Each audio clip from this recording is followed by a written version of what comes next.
first production Audi built on the Volkswagen Group MEB platform for volume all-electric cars is this model, the Q4 e-tron. This aspirational mid-sized crossover is pricier, of course, than other similarly sized full battery-powered SUVs from the Wolfsburg conglomerate, but it delivers a much more upmarket feel that'll help ease you into your new electrified phase of motoring ownership. Apart from a few track-tamed versions of the R8 supercar, no Audi of the modern era has been rear-driven, but almost all Q4s will be. Have to be, because that's the drive format chosen for the MEB chassis and EV powertrain that this e-tron model borrows from the VW Group parts bin.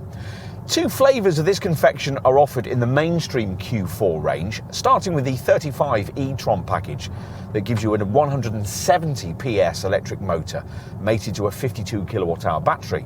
Ideally though, you'd want to stretch at least to the 40 e-tron model we're trying here, which has a gutsier 204 PS motor powered by a bigger 76.6 kWh net output battery, which boosts driving range from the rather subpar 208 mile figure of the base version to a more acceptable 316 mile reading. There's also a third Q4 powertrain option which you might be able to stretch to if you limit yourself with all the extras, a 50 e-tron Quattro variant which also uses the 76.6 kWh battery and, as the badging suggests, offers four-wheel drive and more power. But you won't feel either of those things in day-to-day driving with it, because the additional 109 PS motor that's added to the front axle of the 50 variant is never engaged unless maximum traction is needed or you really stamp the throttle down. Should you do that in a 50 model, a 299 PS total output will be released, enough to get you to 62 miles an hour in just 6.2 seconds.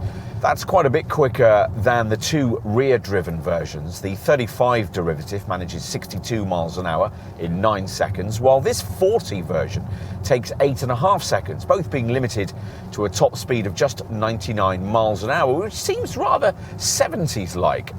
The 50 e-tron Quattro raises that only marginally to 111 miles an hour, still not enough to go autobahn burning, and the extra motor weight that top model has to carry about drops the SUV body style model's driving range figure to 295 miles. As for battery replenishment, well, with this 40 e-tron variant charging at 125 kilowatts in ideal conditions, the battery can achieve an 80% state of charge from a 5% starting point in 38 minutes.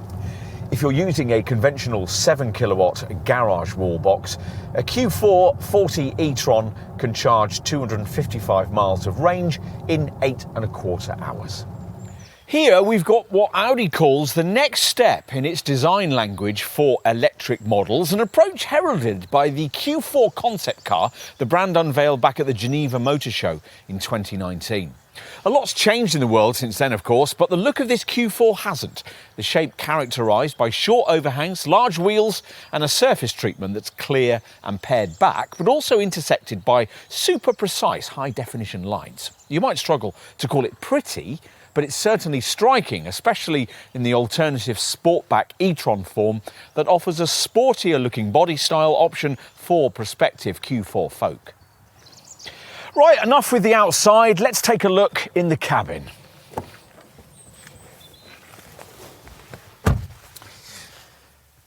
It's certainly nothing like anything you'll have seen from any previous Audi. Everything on the upper level is angular, with none of the elements appearing to blend very harmoniously with each other. But it all kind of works in a contemporary, minimalistic sort of way.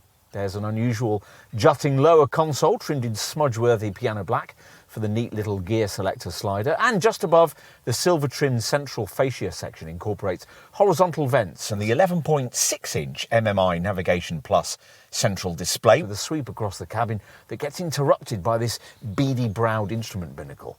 If you've a Q4 with brake recuperation paddles, that binnacle's 10.25-inch virtual cockpit screen has to be viewed through this rather weird Cortex steering wheel with flattened top and bottom sections. Futuristic? You'd say so. Premium? Possibly, but only if you really spend some cash on a more upmarket level of trim than we have here.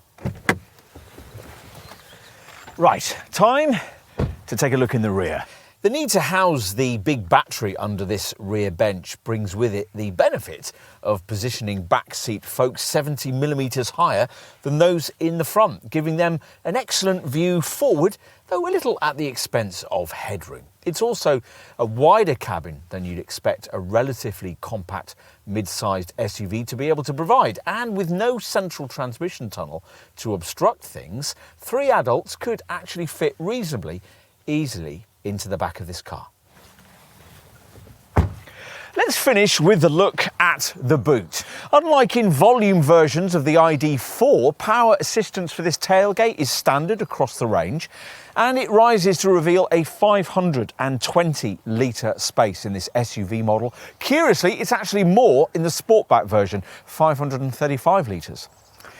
Unless you stretch to a really pricey level of trim, the rear bench doesn't split flexibly 40-20-40 like it does in, say, that BMW iX3 we mentioned earlier, and there's no ski hatch option.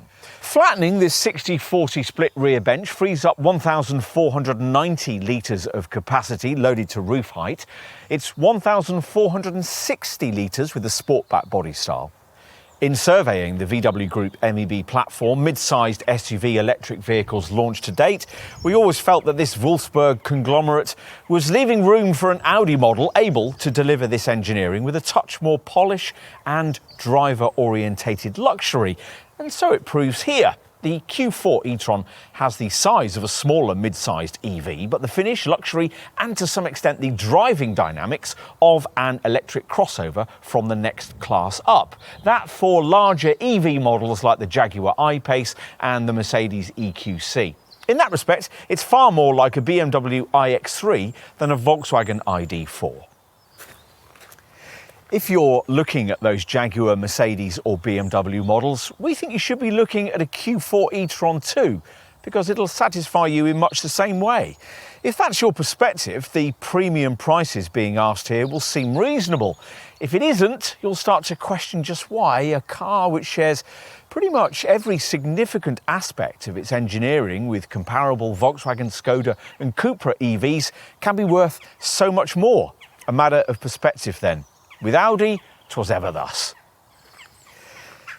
Yet, this is more than merely a mainstream product with a bit of extra tinsel. Even with the badges removed, you'd know immediately from looking at this car and sitting in it that it was a more aspirational product, and it can be customised to the tastes of richer buyers in a way that a comparably engineered Volkswagen, Skoda or Cupra model could never be.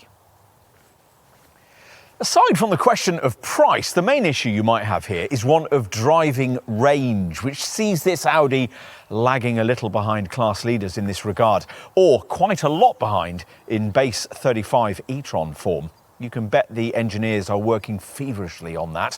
And anyway, if you can afford to drop a sum as large as is required for one of these, it's almost certain that there'll be another longer-running combustion model already in your driveway. Probably another Audi, which leaves us with what? Well, undoubtedly a strong proposition. You could even call it fuel-proof.